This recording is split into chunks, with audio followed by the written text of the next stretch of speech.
मेरी रिक्वेस्ट होगी थोड़ा मुझे दिल से सुन लें। मैं दिल से ही बात करता हूँ, कहता हूँ वही बात, समझता हूँ जिसे हक। मैं ज़हरे हलाहल को कभी कह न सका कंद, अपने भी खफा मुझसे हैं बेगाने भी ना खुश, कहता हूँ वही बात, समझता हूँ जिसे हक। और ये कभी आप खान साहब से पूछिएगा कि खान साहब के नज़दीक जाके उनको सच्ची बात कौन करता है। देखिए जनाब चेयरमैन साहब, आज जब यहां हम गुफ्त शनीद की बात कर रहे हैं तो आज से 1450 साल पहले कुरान में यह हमें अल्लाह कह चुके हैं अपने हबीब सल्लल्लाहु अलैहि वसल्लम के जरिए कि अमरुहुम शूरा बैनहुम, कि जब आपके बीच में कोई मसला होता है तो आप शूरा कीजिए। लेकिन हम वो बदकिस्मत, माअज़ल्लाह वो बदकिस्मत कौम है, अफसोस से मैं कहना चाह रहा हूं कि आधा मुल्क गवा के अपने बच्चों का खून उससे पेशावर की पाक धरती को रंगीन करवा के हमने आज तक होश के नाखून नहीं लिए। यह ऐसा मुल्क है जिसमें एक वज़ीर आज़म फांसी चढ़ गया, दूसरी का गोश्त हवा में उसका खून लहरा गया, एक आजादी के अगले साल शहीद कर दिया गया और एक गोलियां खा के 500 दिनों से जेल में पड़ा हुआ है, खड़ा है, मजबूत खड़ा है, लेकिन हमने होश के नाखून ना लिए।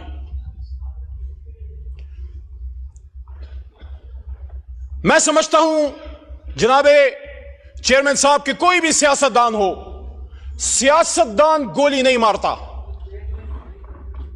सियासतदान बात करता है।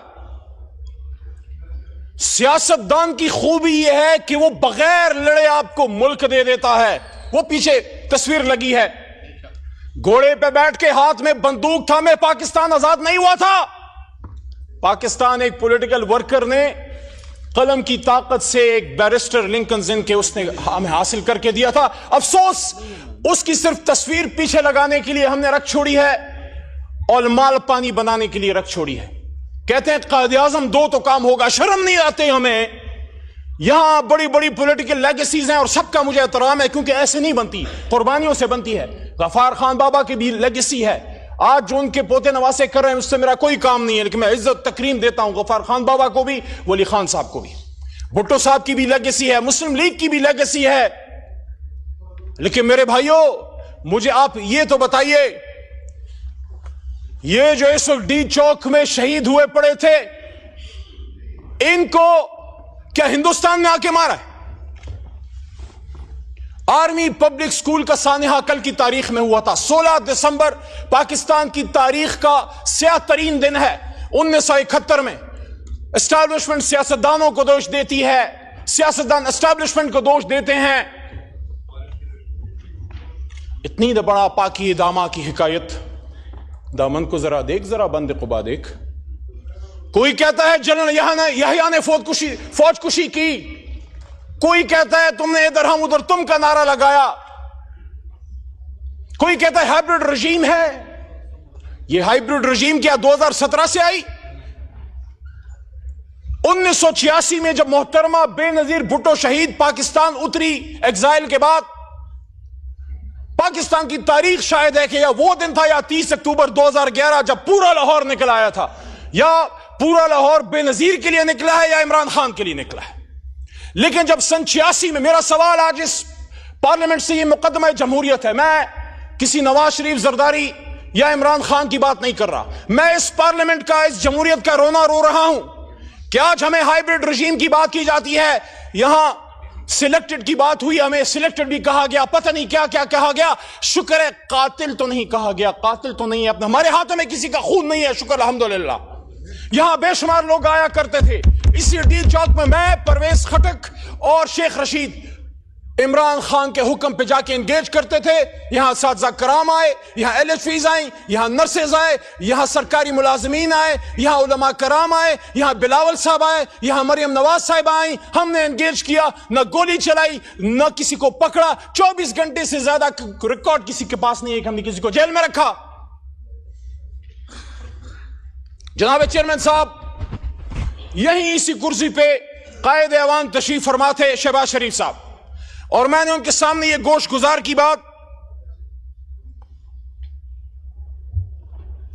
मैं तकरीर के दौरान चिट्ठी नहीं पढ़ता, मुझे पता है मैंने क्या कहना है। मेरी उम्र गुजर गई है, 10 साल मेरे इस पार्लियामेंट में गुजर गए हैं।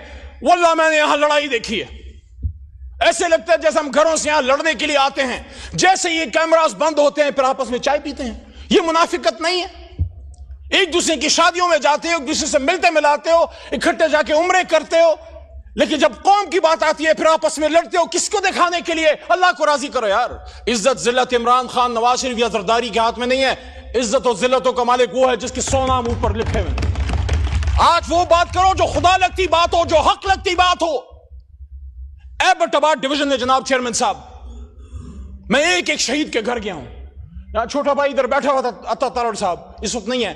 मैं उनको कहता हूं, अता भाई मैं आपको हाथ से पकड़ के मेरी गाड़ी में, उसमें मेरा अपना जाती पेट्रोल है, मेरे साथ चलें। कम से कम जिन शहीदों को मैं जानता हूं उनके कब्रों पे मेरे साथ जाएं। और मेरा आपसे वादा है, रेंजर का शहीद आपका नहीं मेरा भी शहीद है, इकट्ठे रेंजर्स की शहादतों और दुआओं पे भी जाएंगे। लेकिन एबटाबाद डिवीजन नथिया गली के टॉप में एक पहाड़ी के सिरे पे एक नौजवान मुबीन मलिक की जो शहीद हुआ है यहां, और उसकी जो गोली बॉडी पे लगी है वो आर पार नहीं गई, उसमें एक बुलेट वुंड है। और यहां लॉयर्स बैठे हैं, मरवत बैठा है पीछे, मरवत साहब बैठे हैं, आप भी लॉ के स्टूडेंट हैं। जब बॉडी से गोली आर पार नहीं जाती इसका क्या मतलब है? इसका मतलब है कि इट्स अ स्नाइपर शॉट। उसकी छोटी बच्ची आयत नूर, यकीन करें बहुत खूबसूरत फरिश्ते जैसी छोटी सी बच्ची उसके बाप के हाथ में थी, और उसकी कब्र पर मैं बैठा और उसके बाप की खाली आंखें, क्योंकि उसका बेटा यहां शल पंप पे मजदूर था। क्या गुनाह किया था उसने? वो भी तो किसी का बिलावल था, वो भी तो किसी का कासिम या सुलेमान था या हमजा था। एबटाबाद का अब्दुल कादिर, उसका छोटा बेटा हिजबुल्लाह, रात के अंधेरे में जब आग हमने जलाई, उनके घर में बैठने की जगह नहीं है। एबटाबाद की सर्दी का आपको पता है, खुले आसमान तले आग जला के हमारे साथ वो बैठे हुए थे। उसका छोटा बच्चा हिजबुल्लाह जो मदरसे और स्कूल में पढ़ता है, सवाल करता है कि मेरा बाप क्यों मरा? आर्मी पब्लिक स्कूल में तो दहशतगर्द आए थे, यहां कौन आया था मेरे भाई? यहां कौन आया था? पार्लियामेंट के सामने ला इलाहा इल्लल्लाह मुहम्मदुर रसूलुल्लाह के सामने यहां गोलियां चल रही थी। यहां में कहा जाता है नहीं मारा तो किसने मारा? Forget about this point that they were the workers of Pakistan Tehreek Insaf. They were Pakistanis, and according to the Constitution of Pakistan, Article 9. Article 9, और मैं अप्रिशिएट करता हूं यहां आज राना सनाउल्लाह ने, राना साहब ने अच्छी बात की है कि दोनों तरफ जो शहीद हुए हैं उन सब के लिए इन्ना लिल्लाहि व इन्ना इलैहि राजिऊन पढ़नी चाहिए। मैं पढ़ चुका हूं। ये दोनों तरफ के नहीं है, ये एक तरफ के हैं। काश हम समझ पाए, हुजूर सल्लल्लाहु अलैहि वसल्लम की हदीस का मफहूम है कि वक्त तुम पे ऐसा आएगा कि मारने वाला भी मुसलमान और मरने वाला भी मुसलमान। लेकिन मेरे भाइयों, मेरे पाकिस्तानियों, मेरे चेयरमैन साहब, आप खुद एक ऐसे सूबे से हैं जो हमेशा मुश्किलात का शिकार रही है, एक ऐसे शहर से हैं जहां हमेशा खून की होली खेली गई है। मुझे जिस चीज का दुख है बतौर पाकिस्तानी, आप सब मेरे भाई हैं, मेरे किसी से नफरत नहीं है। वहां जिस सीट पे अता तारड़ बैठे हैं, वहां मैंने जब 9 अप्रैल की रात स्पीच की थी, आप इधर 170 बैठे हुए थे। मुझसे अक्सर पूछा जाता है तुम्हें डर नहीं लग रहा था उस रात? तुम अकेले थे और ये 170 थे। मैंने कहा मैं उनको दुश्मन नहीं, सिर्फ एक सियासी मुखालिफ समझता हूं, मुझे उनसे कोई डर नहीं था। लेकिन मुझे जिस चीज का दुख है वो ये है कि जो यहां डी चौक पे शहीद हुए हैं आगा साहब, उनकी न सिर्फ जान गई है बल्कि उनका मान भी टूटा है। मैं दिल के दर्द से ये कह रहा हूं, उनको ये पता था कि गिरफ्तार हो जाएंगे, आंसू गैस चल सकती है, लाठी चल सकती है, हाथ पैर टूट सकते हैं, लेकिन जो गोली हमने इनको हिंदुस्तान पे चलाने के लिए दी है वो मेरे सीने से आर पार कभी नहीं होगी, कभी नहीं होगी, कभी नहीं होगी। ये गोली तो उन लोगों के लिए हमने तुम्हें दी है कि जो लोग श्रीनगर में मुसलमानों का खून बहाते हैं, ये गोली पाकिस्तानियों पे चलाने के लिए नहीं, ये गोली पाकिस्तान और इस्लाम के दुश्मनों पे चलाने के लिए है। और आज हमसे बात की जाती है कि बताओ, हमारे पश्तो में कहते हैं मड़ुम शुमो पड़ुम शुम, मार भी दिया और मैं ही गुनाहगार। मुगल नयम ची गमुन तबजाड़म, मरवत से तो पे पोएगे मुगल नयम ची जख्मुन तबजाड़म, खपुल इंतहाब खपुल इंतकाम पपर हरुद किरान गाड़म, ज़पुख्तुन चिलक दमशम लक समशम, दज़रे ज़रे हिसाब बदर नगवाड़म, वक़ुल जाल हक़ व ज़ाक़ल बातिल इन्नल बातिल काना ज़हूक़ा। मुज़ाकरात निकल आएगा। इमरान खान भी इंशाअल्लाह 500 दिनों से खड़ा है। हम मुज़ाकरात की भीख नहीं मांगते। अगर तुम समझते हो कि उसका अंदर रख के मुल्क चला सकते हो, चला के देख लो। हम एक मुतालबा करते हैं, डी चौक के खून का इंसाफ चाहिए। हमें और कुछ नहीं चाहिए। मुझे भी साथ इमरान खान के अंदर डाल दो। 78 दिनों तक रहा हूं मैं। ख्वाजा साहब ने कहा ना, मैं उस बात से एग्री करता हूं। ख्वाजा आसिफ ने कहा कि इज्जत से जेल गुजारनी चाहिए। 78 दिन तक रहा हूं। एक ऐसे आदमी का पोता हूं जिसने पाकिस्तान बनाया था। इस आदमी के साथ जेल का दुख नहीं। जिस कोठरी में 6x8 में मुमताज कादरी को आपने रखा, उसमें मैं रहा। पेशावर जो मेरा अपना शहर है, जहां पला बड़ा हूं, वहां सूफी मोहम्मद को, तहरीक नफाज शरीयत मोहम्मदी के सूफी मोहम्मद बरहूम साहब को जिस 6x8 की कार कोठरी में रखा, मैं भी उधर रहा हूं। मैंने भी कभी ये बात असेंबली के फ्लोर पे नहीं की, लेकिन आज ख्वाजा साहब ने बात की है तो मैं भी कह रहा हूं, हमने भी जेल काटी है, जवां मर्दी से काटी है। लेकिन मुझे दुख उस दिन हुआ जब अपने मर्दान में, जब मेरे तमाम 3 MPOs खत्म हुए, तो जो मेरे सामने चार्जशीट रखी गई, उसमें आर्मी एक्ट था, उसमें सीक्रेट एक्ट था, उसमें ATC था। देयर अंडरस्टैंडिंग, ये दोनों वकला और पीछे काकड़ साहब भी शायद बैठे हैं, वो भी समझते हैं। क्या पाकिस्तान बनाने वाला अली मोहम्मद? क्योंकि अगर मेरे दादा या आपके नाना ने पाकिस्तान बनाया तो हमने बनाया। क्या वो सीक्रेट एक्ट यानी पाकिस्तान से गद्दारी का मुजरिम होगा? क्या वो दहशतगर्द है?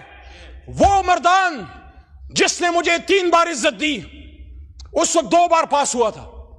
आपने मुझ पे, मेरे मर्दान में दहशतगर्दी और मुझसे गद्दारी का फतवा लगाया। उसके चंद महीने बाद मर्दान ने मुझे 1 लाख से ज्यादा वोट देके वापस इधर से ऐवान में भेज दिया।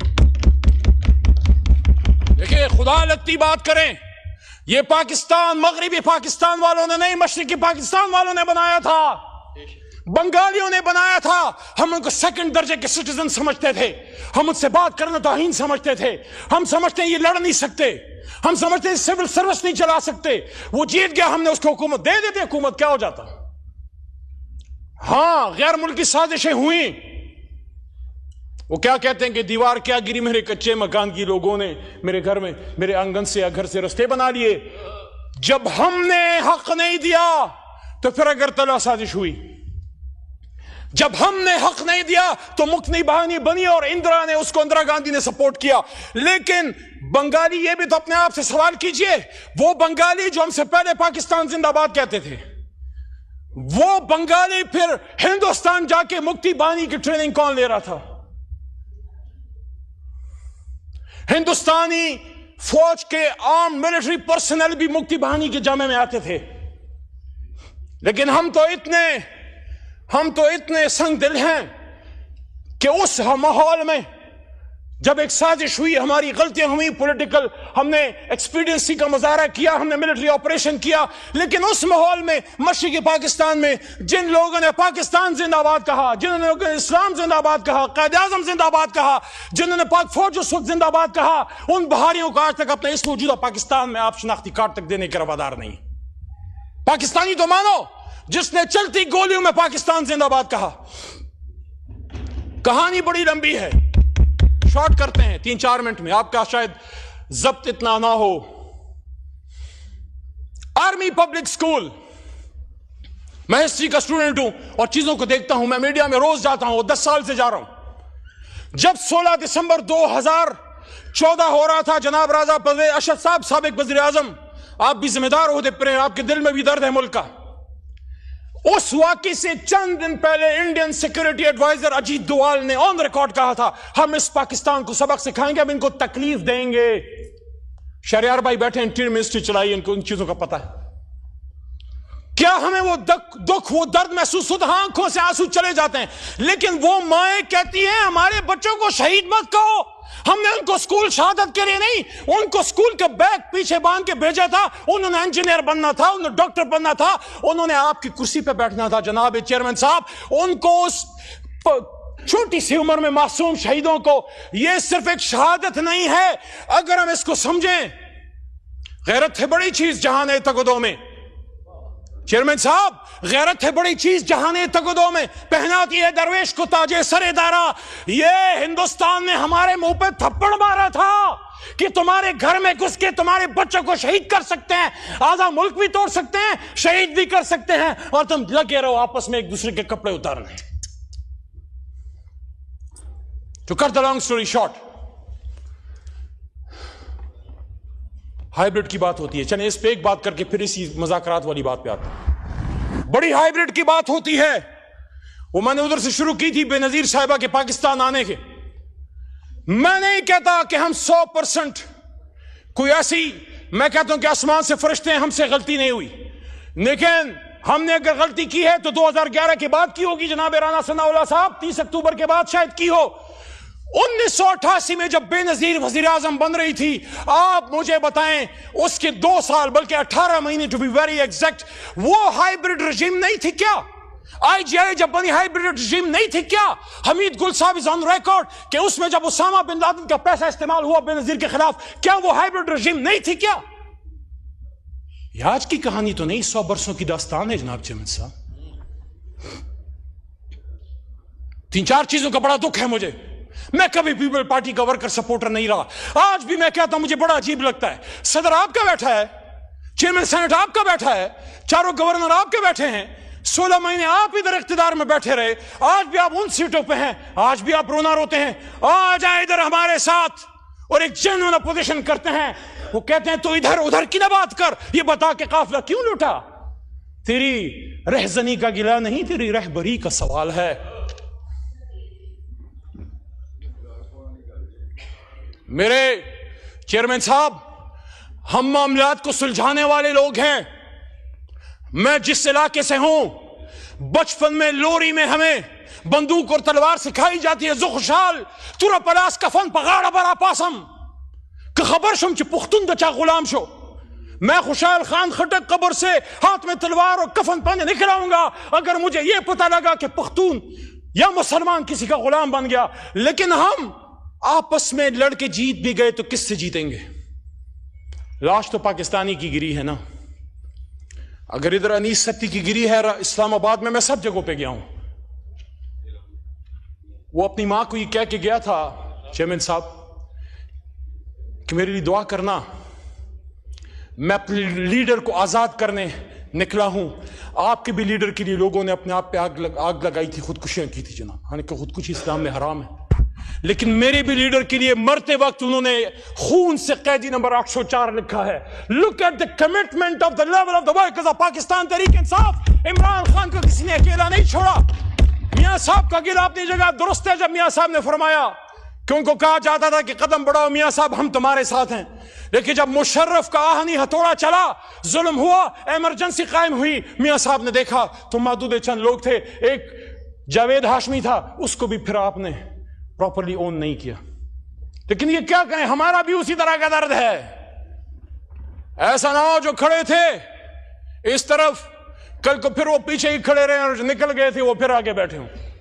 होता है, सियासत में होता है हुजूर। लेकिन वल्लाह हमने इमरान खान के लिए नहीं किया, हमने अपनी कमिटमेंट, अपनी गैरत, अपनी अना के लिए किया है कि कल को कोई असद कैसर को, वो जो आपकी कुर्सी पे बैठा होता था, सुलझू आदमी, आपसे हमेशा बात करता था, हमारी जमात से गाली सुनता था, उसको जब आपने उठा के अपने ही मैदान में आपने जेल में डाला, तो उसने सिर्फ इमरान खान के लिए नहीं, अपनी खुद ही अपनी अना, अपनी गैरत के लिए किया कि कोई असद कैसर को यह ना कहे कि सवाबी का बेटा बिक गया या डर गया, कोई शरियार खान अफरीदी को यह ना कहे कि गुहाट का बेटा डर गया या बिक गया, कोई निसार जट को यह ना कहे कि पंजाब का बेटा डर गया या बिक गया, और ये कोई मुझे ना बताए कि पंजाबी खुदा न खास्ता बुज़दिल हया निकलते नहीं है।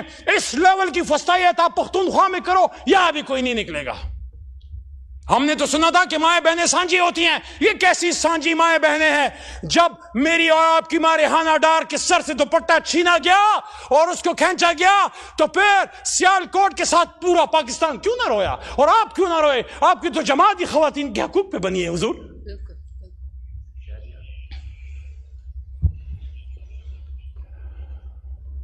22 नवंबर, आखिर में आता हूं, मुज़ाकरात। 16 फरवरी को मैं, आमिर डोगर, चीफ व्हिप साहब और हमारे साथ सरदार लतीफ खोसा साहब आज नहीं है ऐवान में। हम 3 लोग इमरान खान से मिलने गए। ये बात बड़ी अहम है। मैं गवर्नमेंट बेंचेस जो मुझे सुन रहे हैं, साहिब और राय लोग, बूट वाले नहीं कलम वाले, सबसे मुखातिब हूं। चले बूट वाली भी डाल दे, सबसे मुखातिब हूं। 16 फरवरी को इलेक्शन हुए हुए सिर्फ 1 हफ्ता हो चुका था। मैं, आमिर डोगर और सरदार लतीफ खोसा इमरान खान साहब से मिलने गए। मेरे जहन में ये चीजें चल रही थी। मुझे इससे कोई गर्ज नहीं है कि इस कुर्सी पे कौन बैठता है, मुझे इससे गर्ज है कि मुल्क आगे चले। उस वक्त आपकी हुकूमत नहीं बनी थी, अभी इसका फैसला नहीं हुआ था, अभी इसका फैसला नहीं हुआ था कि कौन बैठेगा। फॉर्म 47 की रोशनाई अभी कच्ची थी, फॉर्म 47 अभी खुश्क नहीं हुआ था, उस पर दूसरा रंग चढ़ने के करीब था। खान साहब से मैंने पूछा कि खान साहब, आपने पिछले साल 2022 रमजान में जमान पार्क में आपसे एक मीडिया पर्सन ने पूछा क्या फतह मक्का की बात करते हैं, क्या आप आज भी फतह मक्का मॉडल पे खड़े हैं? मैंने जब ये बात की तो क्या अपने क्या पराए सारे मेरे पीछे पड़ गए। और यार, आप मुझे इमरान खान से वफा मत सिखाओ। आप जब और जमातों में बैठ के जी भुट्टो कहते थे, या जब मियां साहब आवे आवे कहते थे अली मोहम्मद इमरान खान के साथ, तब भी खड़ा था, आज भी खड़ा है और इंशाल्लाह बाद में भी खड़ा होगा। मैं जो बात करता हूं इसलिए करता हूं कि इमरान खान निकले, मुल्क आगे जाए। मैंने खान साहब से कहा आप खड़े हैं? उन्होंने कहा मैं फतह मक्का मॉडल पे खड़ा हूं। और फतह मक्का मॉडल का क्या है कि जीत के बाद इंतकाम नहीं, आम माफी। लेकिन उसको आम माफी तो रसूलुल्लाह सल्लल्लाहु अलैहि वसल्लम भी नहीं दे सकते थे जिसने किसी का खून बहाया। वो तो किसास की बात है, वो तो अदालत की बात है, सियासी इंतकाम नहीं। और उसके साथ एक और बात इमरान खान साहब ने की, जो मैंने जब की तो फिर मुझे मेरे अपने पड़ गए, और फिर आपके भी यार लोग पड़ गए, और वो दूसरे भी पड़ गए, और सारे पड़ गए। खान साहब ने कहा ट्रुथ एंड रिकंसिलिएशन कमीशन। उन्होंने कहा कि नेल्सन मंडेला ने ट्रुथ एंड रिकंसिलिएशन कमीशन कायम करके अपने मुल्क को आगे ले गया, बल्कि उनके अल्फाज to be exact quote and quote ये थे कि वेस्ट ने, इमरान खान साहब ने कहा कि वेस्ट ने हमारे नबी पाक सल्लल्लाहु अलैहि वसल्लम की तालीमात को अपना के फतह मक्का मॉडल को लेके ट्रुथ एंड रिकंसिलिएशन कमीशन बनाया, और देखो वेस्ट आज कहां चला गया और हम किधर खड़े हैं। मैंने 12 की ये बात की इलेक्शन कमीशन के बाद। दोस्तों को याद होगा अगर इधर कोई है, इलेक्शन कमीशन के बाद मैंने कहा कि खान साहब कहते हैं कि हम ट्रुथ एंड रिकंसिलिएशन कमीशन, तो रिकंसिलिएशन पे तो जोर दिया कि अली मोहम्मद कहता है रिकंसिलिएशन। मैंने ट्रुथ पहले की है, पहले ट्रुथ देन रिकंसिलिएशन। सच बोलना पड़ेगा। 2 मिनट और। 22 नवंबर, ये फैक्ट्स आपके सामने आने चाहिए, पूरी कौम सुन रही है। 22 नवंबर को हमें हमारी पॉलिटिकल कमेटी ने जनाब इमरान खान साहब से मिलने भेजा, हमें नहीं मिलने दिया। मैं था उसमें, चेयरमैन गौहर थे उसमें, सेक्रेटरी जनरल राजा थे हमारे, राजा साहब उसमें, हमारे साथ रऊफ हसन साहब और सरदार लतीफ खोसा। हमारा काम क्या था? हमने इमरान खान साहब को यह कहना था कि ये जो एहतजाज है उसको आप मुलतवी ना करें, खत्म ना करें, सिर्फ ऑन होल्ड कर लें, इस्लामाबाद की पेरिफेरी में कहीं बैठा दें, ताकि गुफ्तगू जो चल पड़ी है वो गुफ्तगू किसी अंजाम तक पहुंच सके। हमें मिलने नहीं दिया। अपनी मंजी तले डांग फेरे सियासी लोगों। कौन है जो हमें लड़ाना चाहता है?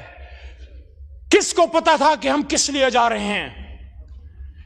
कौन चाहता था कि डी चौक पे खून बहे? हम तो सारी लीडरशिप इमरान खान को इस पे कन्विंस करने गई थी कि खान साहब बाहर बैठ जाते हैं फिलहाल, और मौका दे मुज़ाकरात को कि शायद आप निकल आए, सीरान निकल आए, और मैंडेट की वापसी का कोई सिस्टम हो। बड़ा मेरे पे सवाल होता है तुम किधर थे? 25 को मैं अडियाला के करीब रोडों पे था, एक नामालूम गाड़ी में जो मेरी अपनी जाती है, एक ड्राइवर के साथ पुलिस के नरगों में से पीछे बैठे मैं निकल रहा था। उस दिन मुझे काली शीशों की गाड़ी का जरा अफादियत का अंदाजा हुआ। पुलिस वालों के बीच में से पहुंच के मैं अडियाला पहुंचा।